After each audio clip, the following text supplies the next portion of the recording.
And each of the values, each of these 5 values under respect of elders, each of them spoke to the community realities. They are real. Yeah. And they spoke to the fact that traditional Bemba communities expected every elder to be a parent of every child in the community. Okay. So that education of the child or producing Ubuntu in a child was every elder's responsibility in the community. So elders were whether smelly, old, whatever situation they were in, they were elders. And the values of respect stemmed from an intricate, I think you can call it an intricate interplay among gerontocracy. You see what I mean? Genealogy or aging, elderly, and interdependence, collective preservation, individual survival, and moral alignment. Well, that's a little bit complicated, but just say that the values of respect stemmed from interdependence in the community, collective preservation of the community, individual survival of the community, and the moral values in the community.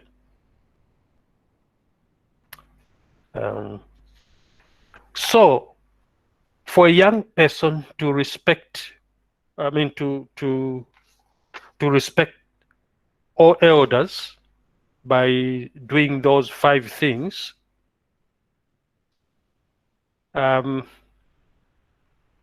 it meant what?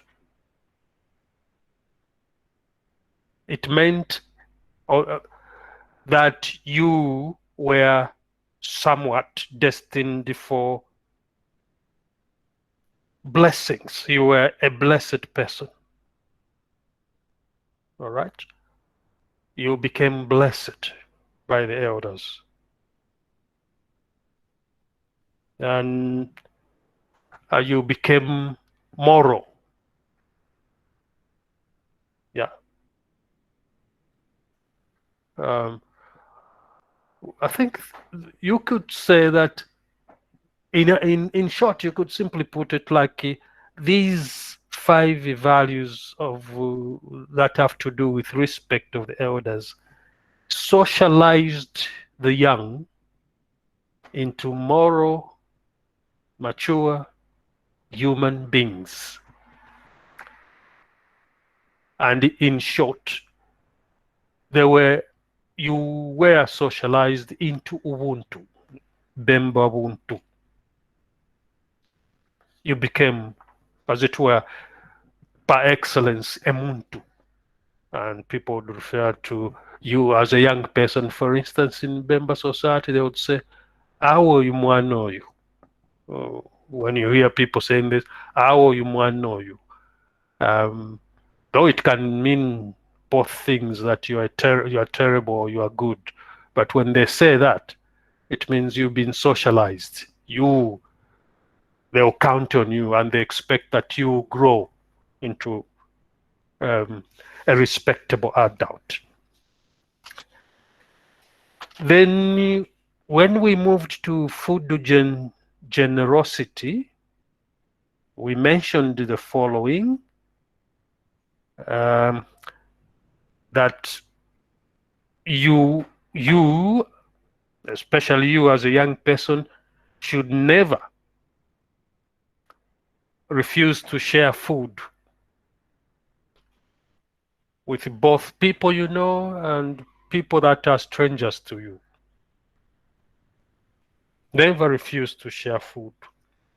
Don't deny food to anybody who needs it, whether they're familiar to you or they are unfamiliar to you.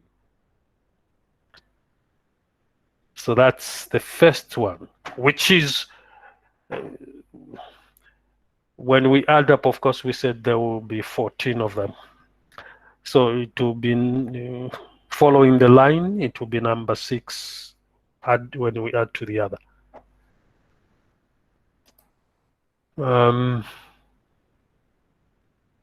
Somebody can hardly hear me. Pesidia can't hear me.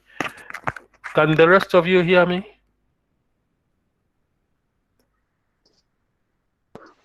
Yes. Okay. Maybe Pesidia has a challenge with a phone, maybe. Okay. So that's value number 1 in the food generosity. But in the linear of values, as we shall add up later, it is number 6. And number 7, I think we said that share food with strangers. So sharing food and denying food are two different things. So share food with travelers, with people, any other who come around to ask for food. And I'm sure you've seen, some of you on campus, when you are on campus, you've seen these kids that loiter around, and you may be coming from East Park, you biting something or eating something. They'll come up to you and say, "Nipe mpako cha kudya." And many times, I'm sure you've done that also. You can't deny it. You've just brushed them away and told them, "I don't have food," or "I don't have a coin," or something like that. But of course, you can say, "Well, how many will you give out?" And sometimes you don't simply have what to give out. So never refuse to share food with a traveler or who comes to your door. Never sharing food, sharing a piece of clothing, or something like that. The third one under food generosity is never be stingy. Especially women should never be stingy. When they're preparing food, they should prepare enough for unexpected visitors. Always prepare more than enough. So very important. So that's under food generosity. And this Mukuka fellow argues that these food generosity values are contextual, that they arise out of a situation of the Bemba. They are a result of Bemba situation, experiences of the Bemba themselves. And he argues that the Bemba were a mobile group of people or tribe, grew crops and gathered food, but they were very vulnerable to natural disasters and famine. Very vulnerable. And most of the Lubemba area where they were settled was prone to famine. And that's why, if you read the history of the Bemba, they raided nearby tribes for food and other things. For instance, the Namwanga, the Mambwe, the Lungu and others suffered Bemba incursions. And actually, as a Bisa myself from Mpika, the Bemba displaced us from what is modern Mpika town area. They displaced most of us Bisas and drove us into the mountains, into Nabwalia area and into the swamps and as far as Luapula. Now, that's not an important thing. It's history, and it might have its own exaggeration and whatever. So the point is that because they were predisposed to natural disasters and famine, the Bemba realized that human beings could not survive without things like clothing or shelter. Yeah. I mean, what I'm saying is they could survive without clothing or without shelter, but not without food. Yeah, that's the point, I think. They couldn't survive without food. So as such, food came to be appreciated as you might describe it as the fundamental human need. And so you couldn't deny food to anybody. So that's the contextual foundation of it.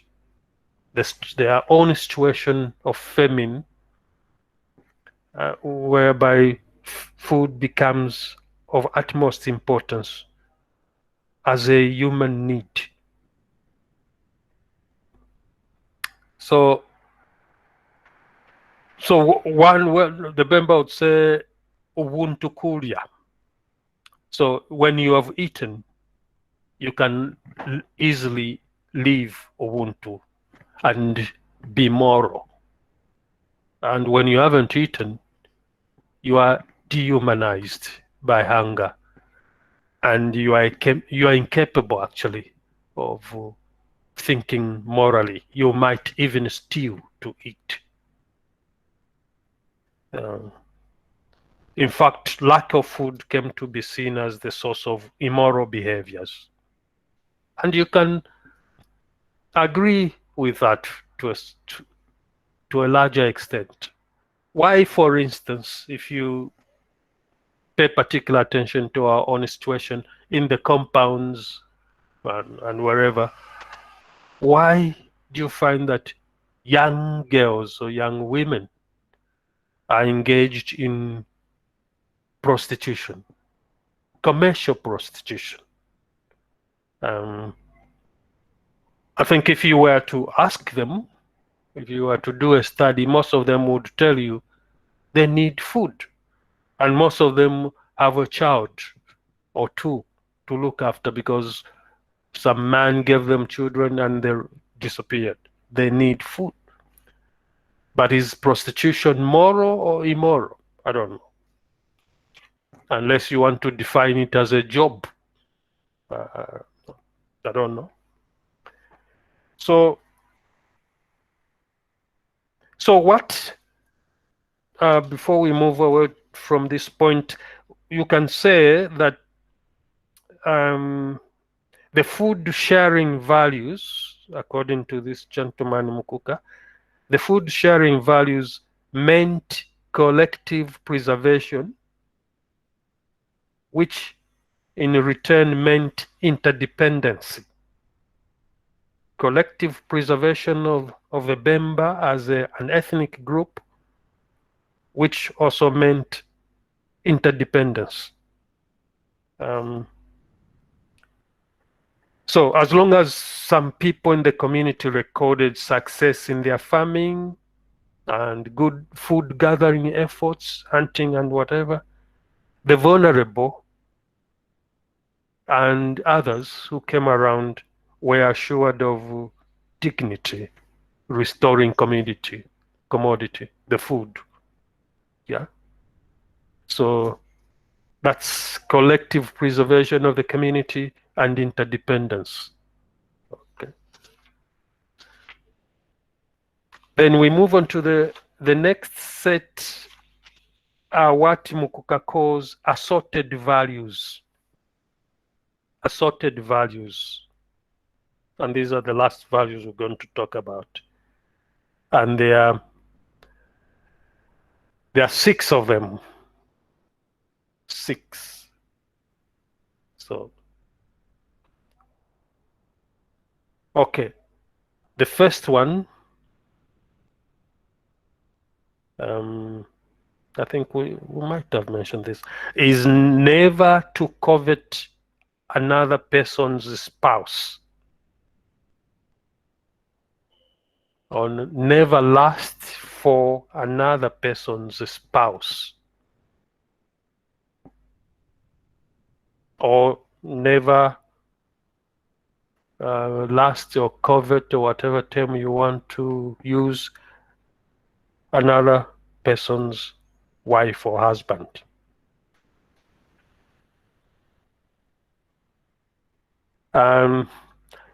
The next one is speak the truth. Always speak the truth. The third one, never steal. Tekwesho quiver. Never steal. The fourth one, do not kill a fellow human being. Number 5, always help the old and physically challenged. Help with their daily chores. Help the physically challenged and the old people with their daily chores or daily work, or whatever you want to call it. The last one is you must have compassion for all God's creatures. In Bembale se mufwiri okuba n'oluse kufibumbwa fyakwaleesa mukulu. And you hear this in Bemba society actually. Have compassion for all God's creatures. Right. In terms of how these last assorted values, the 6 of them, came to exist, so to speak, how did they come about? As I have said, you might argue that this is in human nature, but I don't know. But this Mukuka gentleman argues that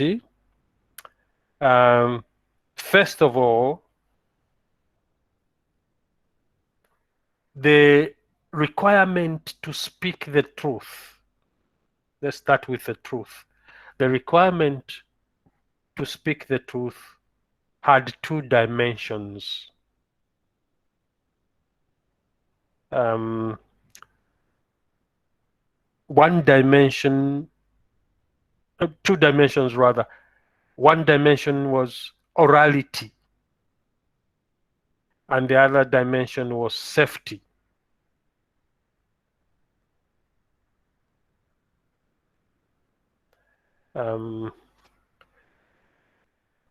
How did he explain this? So he said that of course the Bemba depended on oral tradition or oral transmission of information. So during times of invasion, for instance, take for instance when Bengoni passed through Lubemba or invaded the Bemba, just an example. But during the times of invasion, people had to tell the truth of what they saw and communicate it truthfully to everybody. So if there was an enemy in the vicinity, in the kingdom, the enemy had to be reported. The truth had to be reported.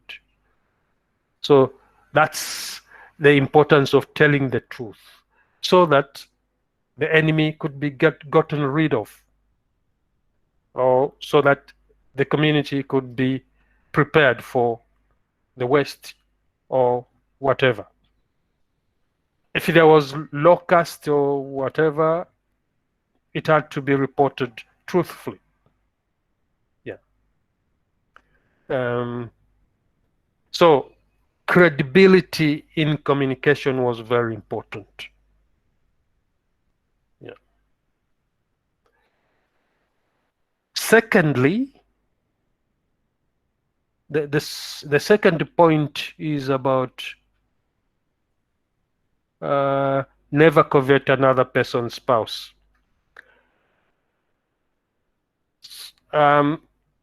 This, according to Mukuka, spoke to the institution of marriage. His argument is that even traditionally, it's not only in the Bible where marriage was is a very important and whatever, and that it is a sacrament, and what this is why the Bible says, what God has put together, let no man put asunder.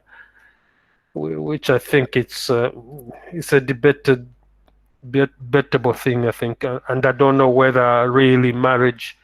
I don't know what you think yourself, whether marriage is really divinely ordained or whatever. I think more and more it's more of a contract or something like that, which can be broken at any point, I think. I don't know what you think.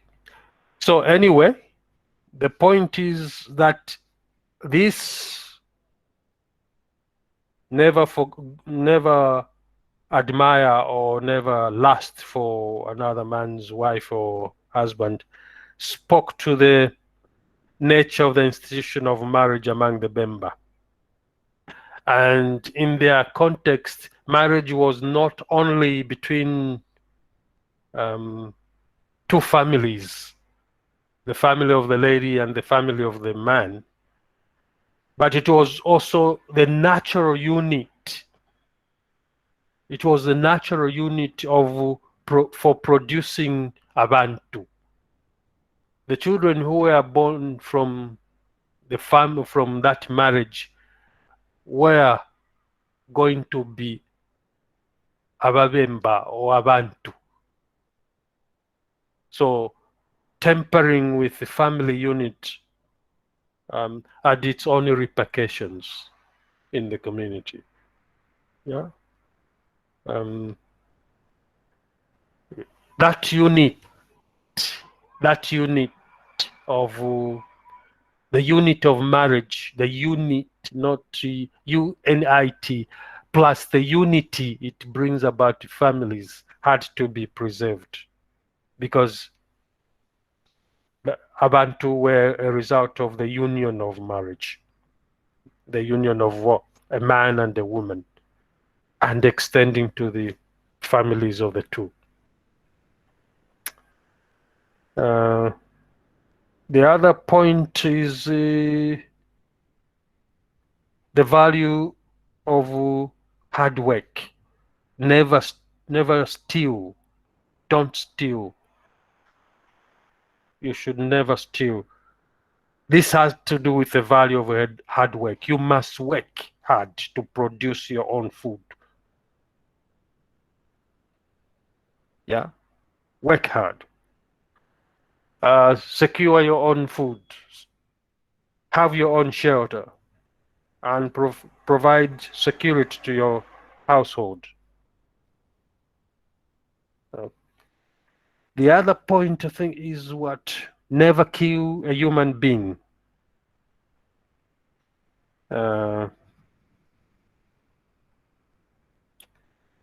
Killing anyone meant weakening the family community, actually, and weakening the kingdom.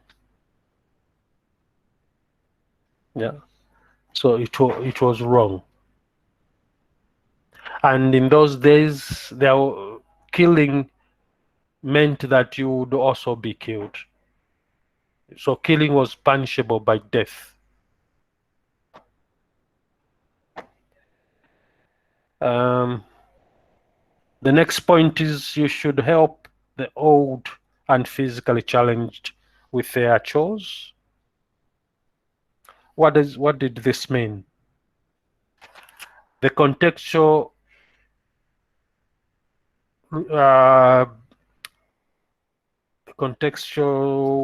what am I talking about? The context of this is that the elders are the custodian of the morality of the community, and they have lived their Ubuntu. And when they were growing up, they were helping others. So those of you who are growing up now, when you see the ones that used to help have become helpless, you need to help them. They need help. So that's the point about helping others. And then what else? The last one was what? Have compassion for all God's creatures. The context here is that the life of Ababemba was an intricate web of interdependence with other people and nature. So no man was an island, or is an island even today. And if you remember from our first lecture of those concepts, this notion of wholeness and bondedness permeates every culture in Zambia. So human beings are dependent on one another or on each other, but also they are dependent on nature. So there had to be this respect for nature. So God's creatures had to be respected. So even when people hunted wild animals, whatever, they were not indiscriminate in their killing. Animals provided food, of course, but it was not the aim of the people in tradition to annihilate or to kind of wipe out the animals. In fact, then the hunters knew what animal to kill instinctively. They would leave this. The young would be left out. These are growing up. That's a female. It looks pregnant. Can't kill it. I think where they were a little careless in their killing of wild animals, for instance, was when they used snares and traps and things like that. But where they used muzzle loaders, unless they hunted in the night, they were able to see which animal to kill or which to preserve. I don't know about preservation of things like trees. Of course, the Bemba, for instance, practiced the Chitemene system, which was quite indiscriminate. But they had a way of preserving these trees. If you have some idea of what is Chitemene, you don't bring down the whole tree. You cut down the branches, which you gather around, bend them, and then the ash provides manure or fertilizer, so to speak. And then later that tree will start growing branches again. So finally, what the assorted values, these last 6 values we have talked about, what they meant overall for the Bemba was truthfulness. I mean, they spoke to overall truthfulness, which meant trust in the community. Yeah. And also encourage hard work and whatever, and preservation of life and all that. Safeguarding of the well-being of all God's creatures meant interdependence and the rest. So we have about 10 to 15 minutes. Let's see. I intend to finish with this today. Finally, in what we can say overall, are the following things. I'm trying to choose what you can understand properly. So the life of the Bemba, you can say in our concluding remarks, the life of the Bemba was relational maturity or mutuality rather, relational mutuality or interdependence. Relational mutuality rather, or interdependence. There was this mutual dependence or mutual relations among the Bemba. There was belief in the importance of social interaction, which meant helping one another, being sympathetic to the situation of the other, and helping in all situations. So now there was this relational mutuality operated on many levels.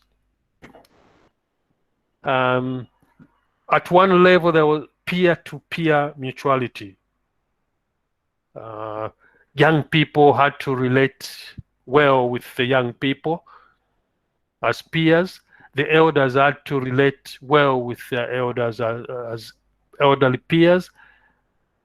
Then it translated also that the younger ones had to relate well with those who are not their peers, the elders, and the elders had to relate with those who are not their peers, the young ones.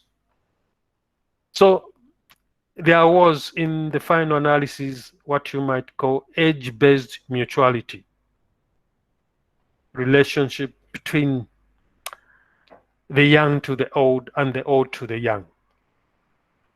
The young offered the old physical comfort and support. The old offered the young blessings, protection, guidance, and so forth and so on. There was also family-based mutuality. Family-based mutuality. Examples here would be things like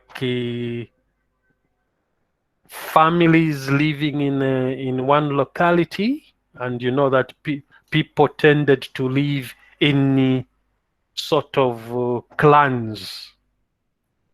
So families, one household would assist another household in, say, for instance, harvesting millet or harvesting sorghum or whatever, or cassava, and the other family would reciprocate. The Bemba call this Ichima. I think it's practiced in every culture. So today, our family will host another family to help us put fertilizer, apply fertilizer in our field. After we are finished, we are going to move on to their field and help them as well. Yeah, the hosting family will prepare chiwantu or munkoyo or whatever, so that intermittently or during breaks people drink and don't get too tired. So that's family-based mutuality, sort of. It's called Ichima among the Bemba. Then there's community-based mutuality. Yeah. So community-based was broader, went beyond the family. So in terms of war, for instance, the community came together to fight. Okay. And what else? You could say even during funerals, yeah, the community came together. A funeral when invited people beyond the family and included the community. The last one is people-nature mutuality. People-nature mutuality. This is a multi-directional relationship. It has to do with how people relate to nature. I don't know what you think is the relationship of nature to human beings. I think I would contest this a little bit, that the mutuality between nature and human beings. I don't know.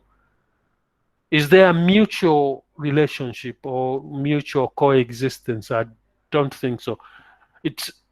Maybe there is, but human beings are more exploitative. They seem to be getting it all from nature rather than allowing nature to also exist on its own. It is an argument. And some philosophers would argue, for instance, that the world would have been a better place without human beings. Yeah, it would have been a far much better place with animals only, trees and rivers and birds, because human beings have just messed up the world. So it's a philosophical argument.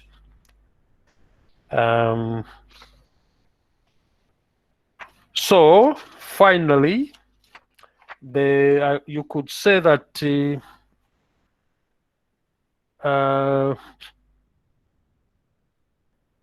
Ubuntu in Bemba society is essentially collectivist and relational. Ubuntu is essentially collectivist and relational.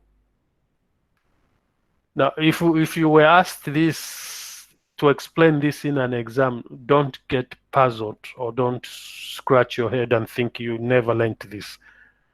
What collectivist means, Ubuntu is a collection of Abantu. So that's why I'm Ubuntu, because we are Abantu.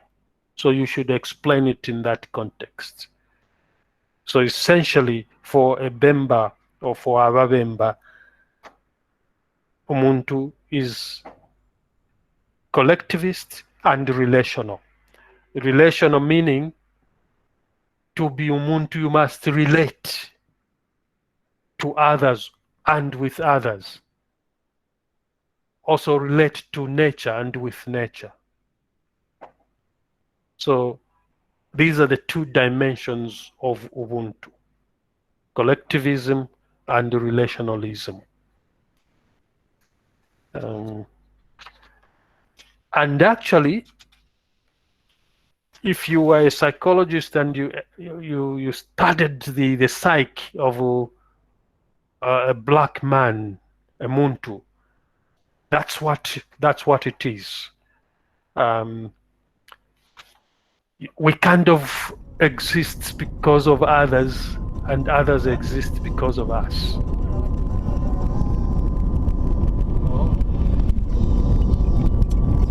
I should have slept a lot more before God. Usually get when I'm traveling, I become restless. I don't know if this happens to you. It doesn't matter whether I'm driving, whether I'm bus, or if I'm flying. I just then again the other issue I have is parking a vehicle. Sometimes even though parking a vehicle forgot. You know, like I'm coming back on Saturday. Eh? Carry food. I mean, I have to eat. I don't buy food. Eh? Muja vindu vina ngoniva batembera kunyo. Kangi inesini sini ponyeja be vindu moto kati mabag. Watu washite ma plastic ngovika hika zabi. You have to be organized, right? You have to be very organized in life, yeah? You understand this? Ma contain. Motor it's so that it's stable. Because of when na parking here, I'm stable motor. Don't you agree?